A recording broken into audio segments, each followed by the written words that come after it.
ലച്ചു ഇടത്തെ കൈകണ്ട വാതിൽ പതിയെ ചാരി തുറന്ന് അകത്തേക്ക് നടന്നു. മിററിന്റെ മുന്നിൽ നിന്നിരുന്നവൻ ഒന്ന് തിരിഞ്ഞു നോക്കി. അവന്റെ കണ്ണുകൾ ഭംഗിയിലൊന്ന് വിടർന്നു. സാരയ്ക്ക് കൊടുത്തോണ്ട് സിന്ദൂരമൊക്കെ ഇട്ട് അവനുള്ള കോഫിയും കയ്യിൽ പിടിച്ചു നിൽക്കുന്ന ഭാര്യ. ലച്ചുവാണെങ്കിൽ റയാൻഷിനെ നോക്കാതെ അലസമായി വേറെ എങ്ങോട്ടും നോട്ടം മാറ്റി. ഒരു ഷോർട്സ് മാത്രം ഇട്ട് വീർത്തോട്ട് കഴുത്തിൽ ഒരു ടവൽ ഇട്ടുകൊണ്ട് നിൽക്കുന്നവനെ കാണുമ്പോൾ നോക്കാനേ തോന്നുന്നില്ല. ആകെ ഒരു മടി. ലച്ചു നിന്നിടത്തുനിന്ന് അനങ്ങുന്നില്ലെന്നും അവനെ നോക്കുന്നില്ലെന്ന് കണ്ടും റയാൻഷ് നെഞ്ചിൽ കൈ കെട്ടിവെച്ചുകൊണ്ട് ആ നിൽപ്പ് അങ്ങനെ നിന്നു. റയാൻഷിന്റെ അനക്കൊന്നില്ലെന്ന് കണ്ടും ലച്ചു മുഖമുയർത്തി അവനെ ഒന്ന് നോക്കി. കൈകെട്ടിൽ നിൽക്കുന്നവനെ കണ്ടും വീണ്ടും മുഖം താഴ്ത്തിക്കൊണ്ട് ലച്ചു അവന്റെ അടുത്തേക്ക് നടന്നു. കയ്യിലുള്ള കോഫി അവന് നേരെ നീട്ടുമ്പോൾ റയാൻഷ് അത് വാങ്ങി ചുണ്ടോട് ചേർത്തു. അപ്പോഴും അവന്റെ കണ്ണുകൾ അവളിൽ നിന്ന് അണിവിടെ മാറിയിരുന്നില്ല. ലച്ചുവിന്റെ കണ്ണുകൾ തറയിൽ നിന്നും അണിവിടെ മാറിയില്ല. കുടിച്ചു കഴിഞ്ഞ് റയാൻഷ് കപ്പ് ലച്ചുവിന് നേരെ നീട്ടുമ്പോൾ അവളത് കൈ നീട്ടി വാങ്ങാൻ വലത്തെ കൈ ഉയർത്തി. അപ്പോഴും ലച്ചു അവനെ നോക്കിയില്ല. കൈ ഉയർത്തി കപ്പ് വാങ്ങാൻ നിന്നതും റയാൻഷ് കൈ പിന്നിലേക്ക് പിടിച്ച് ആ ഗ്ലാസ് മിററിന്റെ മുന്നിലെ ടേബിളിൽ വെച്ചു. ലച്ചു മുഖമുയർത്തി അവനെ നോക്കുമ്പോഴും അവന്റെ നോട്ടം അവളിൽ തന്നെയാണ്. നാണമായിട്ടാണോ അവൻ ചോദിച്ചതും ലച്ചു പിടപ്പോടെ അവനിൽ നിന്നും കണ്ണുകൾ മാറ്റി. റയാൻഷ് ഒരു ചിരിയോടൊന്ന് മുന്നോട്ട് വന്നുകൊണ്ട് രണ്ട് കൈകളും ലച്ചുവിന്റെ പിന്നിലൂടെ അവളെ ഇടുപ്പിൽ ചുറ്റി അവന്റെ ശരീരത്തിലേക്ക് അടുപ്പിച്ചുകൊണ്ടു അവൻ ചോദിച്ചു. ശബ്ദത്തിൽ ഗൗരവമോ ദേഷ്യമോ ഇല്ലാത്തതന്നെ അവൾക്ക് വലിയ ആശ്വാസമായി. ഇന്നലെ എന്റെ ഈ നെഞ്ചിൽ കിടന്നല്ലേ നീ ഉറങ്ങിയത്, പിന്നെന്തിനാ നാണം? ഒരു ചെറു ചീരടായി റയാൻഷ് ലച്ചുവിന്റെ മുഖം പിടിച്ചുയർത്തി ചോദിക്കുമ്പോൾ അവൾ പിടപ്പോടെ അവന്റെ മുഖത്തേക്ക് നോക്കി. അത് ഉറക്കത്തിൽ എപ്പോഴും സംഭവിച്ചല്ലേ, അല്ലാതെ മനഃപൂർവ്വം അല്ലല്ലോ എന്നതായിരുന്നു അവളുടെ മനസ്സിൽ. പക്ഷെ ഇങ്ങനെ ഇത്രയില്ലാത്ത നിക്കറിൽ അവനെ കാണുമ്പോൾ ഒരു മടി. ഞാൻ കുളിക്കട്ടെ കേട്ടോ, ഇവിടെ ഇരിക്കുന്നോ അതോ താഴേക്ക് പോകുന്നോ? റയാൻഷ് ലച്ചുവിൽ പിടിച്ച കൈ അയച്ചുകൊണ്ട് ചോദിച്ചു. ഇവിടെ ഇരിക്കാം, താഴെ ആരും എഴുന്നേറ്റിട്ടില്ല. ലച്ചു അവന്റെ മുഖത്തേക്ക് മാത്രം നോക്കി പതിയെ പറഞ്ഞു. ആ വിരിഞ്ഞ നെറ്റിയിലേക്ക് മുടി വീണ് കിടക്കുന്ന നനഞ്ഞിട്ടുണ്ട്, വേർത്തിട്ടുണ്ടാവും. മുഖത്തൊക്കെ ആകെ ഒരു നനവും വാട്ടവും ഒക്കെയുണ്ട്. സമയമാവുന്നതേ ഉണ്ടാകൂ. സത്യം പറഞ്ഞാ ഇവിടെയുള്ളവരൊന്നും എപ്പോഴാണ് എഴുന്നേൽക്കുന്നത് എനിക്കറിയില്ല. ഞാൻ എൻ്റെ എല്ലാം കഴിഞ്ഞ് താഴേക്ക് പോകുമ്പോൾ എല്ലാവരും എഴുന്നേറ്റിട്ടുണ്ടാകും, അത്രേ എനിക്കറിയൂ. റയാൻഷ് പറയുമ്പോൾ ലച്ചു ഒന്ന് മോളി. അവൻ പറയുന്നത് ശരിയാണെന്ന് അവൾക്കും തോന്നി. അവൻ മുകളിലെ മുറിയിലല്ലേ, താഴെ നടക്കുന്ന കാര്യങ്ങളൊന്നും അറിയില്ലല്ലോ. തോന്നിയവർ തോന്നുന്ന സമയത്ത് എഴുന്നേറ്റിട്ടുണ്ടാവും. ലച്ചു അതിനെ അതിന്റെ വഴിക്ക് വിട്ടു. എന്നാ ഞാൻ പോയി കുളിച്ചിട്ട് വരാം. ലച്ചുവിൽ നിന്നുള്ള പിടിവിട്ട് അതുപോലെ തന്നെ അവൻ ബാത്റൂമിൽ കയറി വാതിലടച്ചു. ലച്ചു തിരിഞ്ഞു നടന്ന് ടേബിളിരുന്ന ഫോൺ എടുത്ത് ഓണാക്കി. ശേഷം ഏട്ടൻ എന്ന നമ്പറിൽ വിളിച്ചുകൊണ്ട് ബാൽക്കണിയിലേക്ക് നടന്നു. Good morning Lachutty. ഉറക്കച്ചടവറുള്ള ഹരിയുടെ ശബ്ദം കേട്ടതും ലച്ചു ഒന്ന് ചിരിച്ചു. ഗുഡ് മോർണിംഗ് ഏട്ടാ. തിരിച്ചവളും പറഞ്ഞു. ഹരി ഇത്ര നേരത്തെ എഴുന്നേൽക്കില്ലെന്നൊക്കെ അവൾക്ക് അറിയുന്ന കാര്യമാണ്. പക്ഷെ ഇനിയും അവനെ വിളിക്കാതെ മറ്റുള്ള തിരക്കിലേക്ക് കടന്നാൽ അവനെ വിളിക്കാൻ പറ്റിയില്ലെങ്കിലോ എന്ന ചിന്തയിൽ വിളിച്ചതാണ്. എന്താണ് പരിപാടി? അവിടെ എല്ലാവരും എഴുന്നേറ്റോ? ഇല്ല, കിച്ചുവേട്ടന് കോഫി ഉണ്ടാക്കി കൊടുക്കാൻ താഴെ പോയപ്പോ ആരും എഴുന്നേറ്റിട്ടില്ലായിരുന്നു. അപ്പൊ പിന്നെ താഴേക്ക് പോയില്ല. കുറച്ചു കഴിഞ്ഞ് കിച്ചുവേട്ടന്റെ കൂടെ പോവാന്ന് കരുതി. കിച്ചുവേട്ടൻ?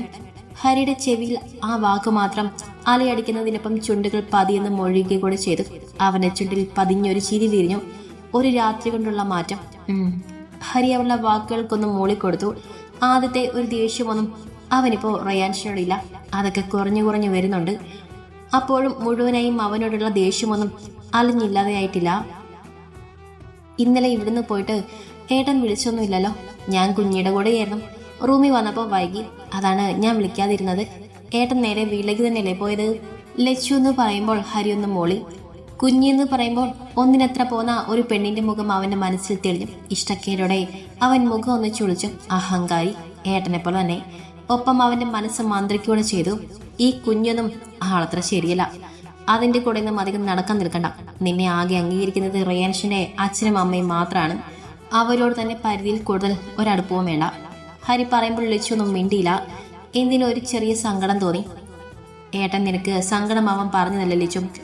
അവിടെയുള്ളവരുടെ മട്ടും ഭാവം ഒക്കെ ഓർക്കുമ്പോൾ പറഞ്ഞു പോയതാ. ആരെയും വല്ലാതെ അടുപ്പിക്കണ്ട. റയാൻഷിന്റെ പെങ്ങളെ ഒട്ടും അടുപ്പിക്കണ്ട കേട്ടോ. കുഞ്ഞി അങ്ങനെ മറ്റുള്ളവരെ പോലെ എന്നോട് ഇഷ്ടക്കേടൊന്നും പറഞ്ഞ് കാണിക്കാറില്ല. ഏട്ടന്റെ ഭാര്യയാണ് ഞാനെന്നൊക്കെ ഒരു തോന്നൽ അവളിലുണ്ട്. ഇവിടെ ഇപ്പോ എനിക്ക് കൂട്ടാവളാ. അധികം സംസാരമോ കളിയോ ചിരിയോ ഒന്നും ഇല്ലെങ്കിലും അവളാ എനിക്കിവിടെ ഇത്തിരി ആശ്വാസം. അതല്ലേ നമുക്ക് വേണ്ടത്. ലച്ചു പറയുമ്പോൾ ഹരിക്ക് ആ പറഞ്ഞത് പിടിച്ചില്ല. അതിന് കാരണം ഇന്നലെയുള്ള അവളെ സംസാരം തന്നെയായിരുന്നു. എന്നാലും അധികം കൂട്ടുകൂടാനൊന്നും പോവണ്ട. എന്തോ എനിക്കിഷ്ടല്ല അഹങ്കാരി. കുഞ്ഞി അത്ര കുഴപ്പക്കാരിയൊന്നും അല്ലേട്ടാ. അവളുടെ ഏട്ടൻ്റെ പോലെ മനസ്സിലുള്ളത് അതേപോലെ തുറന്ന് പറയുകയും ചോദിക്കുകയൊക്കെ ചെയ്യും. അത്രയുള്ളൂ. മതിയല്ലോ, അത് മതിയല്ലോ. മനസ്സിലുള്ളത് മുഖത്ത് നോക്കി പറയുന്നവനെ ഒരു ചീത്ത സ്വഭാവമാണ്.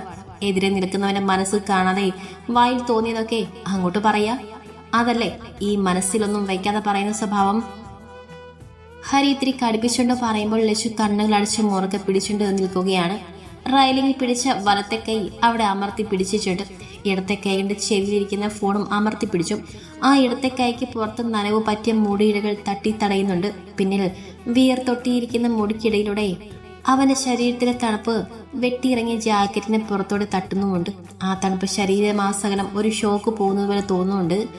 അതുകൊണ്ടാണ് ഞാൻ പറഞ്ഞത്, ആ പെണ്ണിന്റെ കൂടെ കൂട്ടിന് പോവണ്ട. വരദം വെട്ടി തുറന്ന് പറയുകയോ ചോദിക്കുകയോ ഒക്കെ ചെയ്യുമ്പോൾ ഏട്ടന്റെ കുഞ്ഞിന് സങ്കടാകും. എല്ലാവരോടും ഇതിരെ അകത്തി നിന്നാ മതി. ഹരിയുടെ ശബ്ദം ഇപ്പുറമുള്ളവളുടെ ചെവികളിൽ പതിയുമ്പോഴും ലശു കണ്ണുകൾ മുറുക്കി അടച്ചു നിൽക്കുകയാണ്. ആ ബലിഷ്ഠമായ കൈകൾ അവളുടെ വയറിന് മുകളിൽ അമർന്നു. ഒപ്പം അവളുടെ പിന്നിലേക്ക് അവനൊന്ന് അമർന്ന് നിൽക്കുക കൂടി ചെയ്തു. 1 മീറ്റർ അകലൊക്കെ മതിയൊളിയാ. താണി ലച്ചുവിന്റെ തോളിൽ ഒന്നുകൂടെ അമർത്തിക്കൊണ്ട് ഹരിക്ക് കേൾക്കാൻ പാത്തിന് ഫോണിനോട് ചേർന്നുകൊണ്ടുള്ള ചോദ്യം ലച്ചുവിന്റെ അടച്ചുപിടിച്ച കണ്ണുകൾ ഒന്നുകൂടെ മുറുക്കി അടച്ചു. കണ്ണുകൾ തന്നെ കാണാത്ത വിധത്തിൽ. അപ്പുറം ഹരിയുടെ അവസ്ഥയും മറിച്ചായിരുന്നില്ല. റയാൻ ഷാവിന്റെ താടി ലച്ചുവിന്റെ ഷോൾഡറിൽ വെച്ചുകൊണ്ട് ഒന്നുകൂടെ അവളിലേക്ക് പിടിമുറുക്കി. അപ്പം നേരത്തെ ചോദിച്ച ചോദ്യം ഒന്നുകൂടെ ആവർത്തിക്കുകയും ചെയ്തു.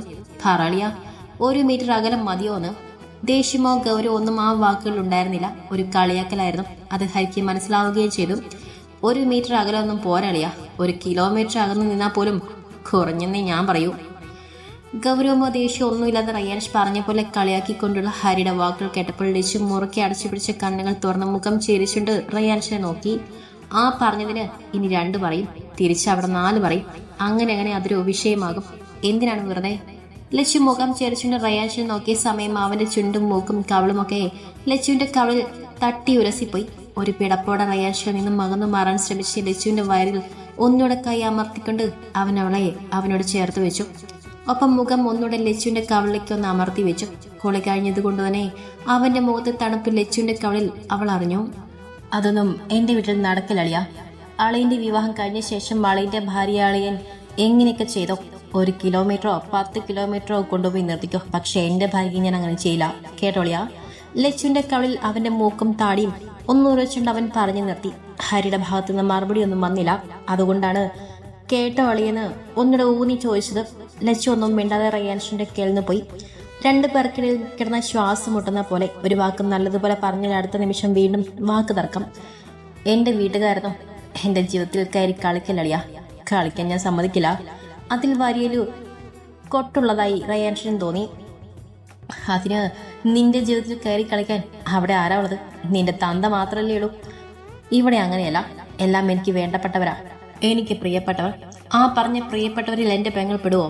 ഒരു പുച്ഛത്തോടെ ഹരിയുടെ വാക്കുകൾ കേട്ട് റിയാൻഷ് കണ്ണുകൾ മുറുക്കി അടച്ചു പിടിച്ചു. രച്ചു കുന്നുകളെ തല ചിരിച്ചുകൊണ്ട് റിയാൻഷിനെ നോക്കി. അവന്റെ കവളും ചുണ്ടും ഒന്നുടെ അവളെ കവളിൽ അമർന്നു. നിശ്വാസം അവളുടെ കവളിൽ തട്ടി. റിയാൻഷിന്റെ ശ്രദ്ധ ഹരിയുടെ വാക്കുകളിൽ നിന്ന് ലച്ചുവിലേക്ക് മാത്രമായി ചുരുങ്ങി നിന്നു. പാറാളിയോ, ആ പറഞ്ഞവരിൽ എന്റെ പെങ്ങൾ പെടുവെന്ന് അല്ലെങ്കിൽ പറയണം. ഞാൻ എന്റെ പെങ്ങളെ ഇങ്ങോട്ട് കൊണ്ടുവന്നോളാം.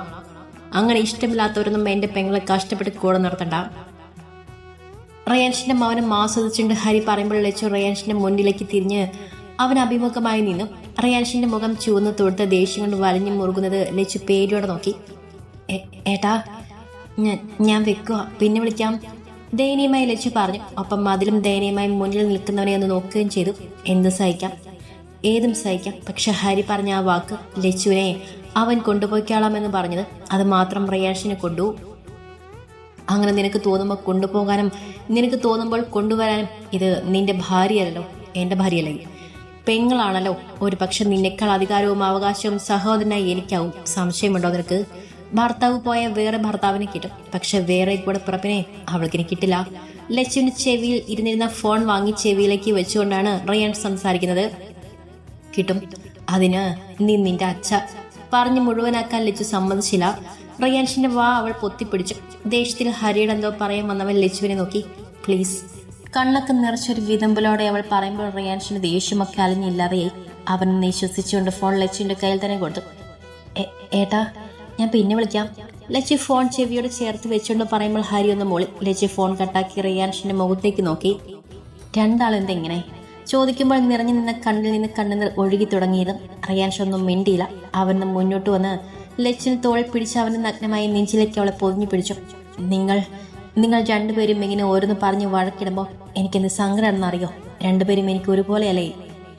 രണ്ട് കൈകൊണ്ടും അവനെ ചുറ്റിപ്പിടിച്ചുകൊണ്ട് തേങ്ങലോടെയാണ് അവളുടെ സംസാരം. റിയാൻഷ് ഒന്നും മിണ്ടിയില്ല. നല്ല രീതിയിൽ സംസാരിക്കണമെന്നൊക്കെ കരുതിയാണ് ഹരിയോട് സംസാരത്തിന് തുടക്കം കുറിക്കുന്നത്. പിന്നെ അത് അങ്ങനെ എങ്ങനെയൊക്കെയായി പോകുന്നതാണ്. സോറി. ആത്മാർത്ഥമായി തന്നെ ലച്ചുവിന്റെ മുടിയിൽ തഴുകി തലോടിക്കൊണ്ട് റിയാൻഷ് പറഞ്ഞു. ലച്ചുവിനെ നെഞ്ചിൽ നിന്ന് മുഖമുയർത്തി അവന്റെ മുഖത്തേക്ക് നോക്കി ഒരു ചെറുചീരിയുടെ അവളെ നോക്കി നിൽക്കുകയാണ്. എനിക്ക് നിങ്ങൾ രണ്ടുപേരിലേ ഉള്ളൂ. ഇങ്ങനെ ഒരാവശ്യമില്ലാത്ത കാര്യത്തിന് വഴക്കടിക്കുമ്പോൾ എനിക്ക് സങ്കടം വന്നിട്ടല്ലേ? ലച്ചു സങ്കടത്തോടെ പറയുമ്പോൾ റിയാൻഷ് അവൾ പതിയെ ഒത്തിരി ഇഷ്ടത്തോടൊന്നും തഴുകി. ഇനി വഴക്കിടിക്കില്ല വാക്ക്. അവൻ പറയുമ്പോൾ ലച്ചു ഒന്നും മിണ്ടാതെ അവനെ നോക്കുക മാത്രം ചെയ്തു. അപ്പോഴാണ് ലച്ചു അവനെ മൊത്തത്തിൽ നോക്കിയത്. കുളി കഴിഞ്ഞ് ഡ്രസ്സ് മാറ്റിയിട്ടൊന്നുമില്ല. കുളി കഴിഞ്ഞ ശേഷം ഒന്ന് തുടച്ചിട്ട് ആ നിൽപ്പതിന് നിൽക്കുകയാണ്. അത് കണ്ടും ലച്ചു അവനെ കടന്ന് അകത്തേക്ക് പോകാൻ ഒരുങ്ങി. അപ്പോഴേക്കും നേരമൊക്കെ നന്നായി വെട്ടം വെച്ച് തുടങ്ങിയിട്ടുണ്ട്. എങ്ങോട്ട് പോവാ? ചെരിഞ്ഞു പോയവളെ അതിനനുവദിക്കാതെ അവന്റെ മുന്നിലേക്ക് തന്നെ നിർത്തി റെയിലിങ്ങിലേക്ക് അവളപ്പുറം അമർത്തി അവളിലേക്ക് അമർന്നു നിന്നു. ഞാനായിട്ട് ഒരു പ്രശ്നത്തിനും പോവില്ല. നിന്റെ ഏട്ടനായിട്ട് ഒരു പ്രശ്നത്തിന് വരുതെന്ന് അവനോട് പറയണം.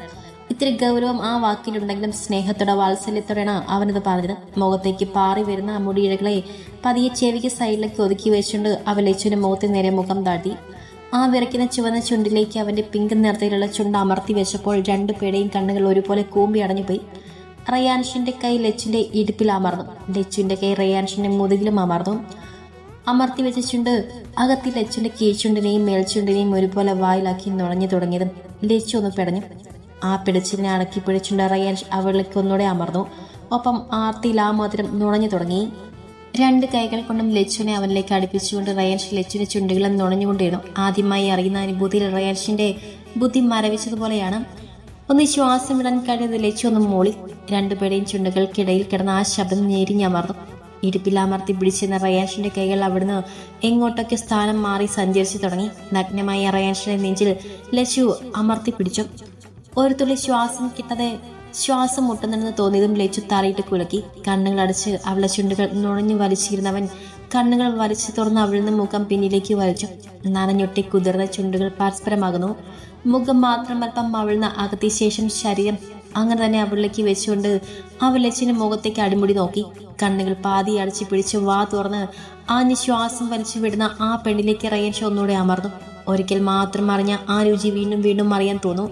കയ്യിലറിഞ്ഞ പലതും നേരിൽ കാണാൻ തോന്നും. ശ്രീ പാതി അടഞ്ഞു കിടക്കുന്ന ആ കണ്ണുകളിലേക്കും തുറന്നു പിടിച്ച ആ ചുണ്ടിലേക്കും നോക്കിക്കൊണ്ട് അവൻ പതിയെ വിളിച്ചു. ഇന്ന് വരെ ഇത്ര സ്നേഹത്തിൽ, ഇത്ര പ്രണയത്തിൽ, ഇത്ര ആർദ്രതയിൽ അവൻ ആരെയും വിളിച്ചിട്ടില്ല. മുന്നിൽ നിൽക്കുന്നവളെ പോലും അത്രയും സ്നേഹമുണ്ടായിരുന്നു ആ വിളിക്ക്. ബുദ്ധിമുട്ടൊന്നുമില്ലല്ലോ? അവന്റെ നെഞ്ചിൽ തട്ടി നിൽക്കുന്ന നെഞ്ചിൽ നിന്ന് പതി അകന്നു വലത്തേക്കായകൊണ്ട് അവിടെ നിന്ന് ഒഴിഞ്ഞു കൊടുത്തുകൊണ്ടുള്ള ചോദ്യം. ഒരു ചെറിയ നിശ്വാസം പുറത്തേക്ക് വിട്ടുകൊണ്ടൊന്നും പറയാതെ ലച്ചു അവൻ നോക്ക് മാത്രം ചെയ്തു. അല്ലാതെ ഒന്നും പറയാൻ ലച്ചുവിന് കഴിയുന്നില്ല. എനിക്ക് റിയാൻഷ് എന്തോ പറയാൻ കഴിയാതെ തപ്പി തടഞ്ഞുകൊണ്ട് അവളെ മുഖത്തേക്ക് നോക്കി. ലച്ചു ഒന്നും മനസ്സിലാവാതെ അവനെ ചുണ്ടിലേക്ക് നോക്കി. നനഞ്ഞു കിടക്കുന്ന കീഴ്ചുണ്ട്. മേൽചുണ്ടിനെ മീശ മറച്ചതുകൊണ്ട് കാണുന്നില്ല. ആ ചുണ്ടിലെ നനവ് രണ്ടുപേരെയും കൂടി കലർന്ന ഉമ്മിനീരാണെന്ന് മനസ്സിലായതും ലച്ചു വേഗം കൈ ഉയർത്തി അവന്റെ ചുണ്ടിനെ തുളച്ചു കൊടുത്തു. റിയാൻഷ് ഒന്നും ഞെട്ടിക്കൊണ്ട് അവളെ നോക്കി. ലച്ചു അവനെ നോട്ടം കണ്ടും വേഗം അവൻ്റെ നിന്ന് മുഖം മാറ്റി. റിയാൻഷ് ലച്ചുവിന്റെ മുഖത്തേക്ക് നോക്കി. പിന്നെ ചുണ്ടിൽ ഒരു ചിരി വിരിഞ്ഞു.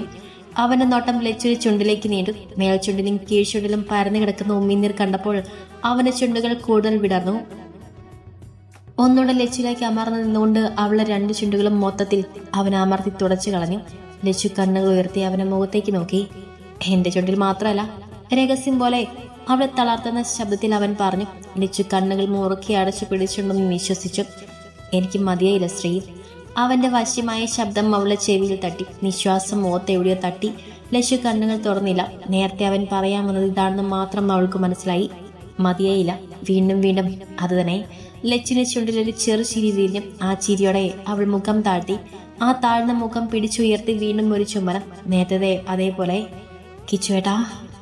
അവൻ അവളുടെ ചുണ്ടിൽ നിന്നാകുന്നതും ഇന്നുവരെ അറിയാത്ത തളർച്ചയോടെ ലച്ചു അവനെ നെഞ്ചിലേക്ക് ചാരി. ഒത്തിരി ഇഷ്ടത്തോടെ, പ്രണയത്തോടെ റിയാൻഷ് അവളെ അവരുടെ നെഞ്ചിലേക്ക് മുറുക്കെ പിടിച്ചു വെച്ചു.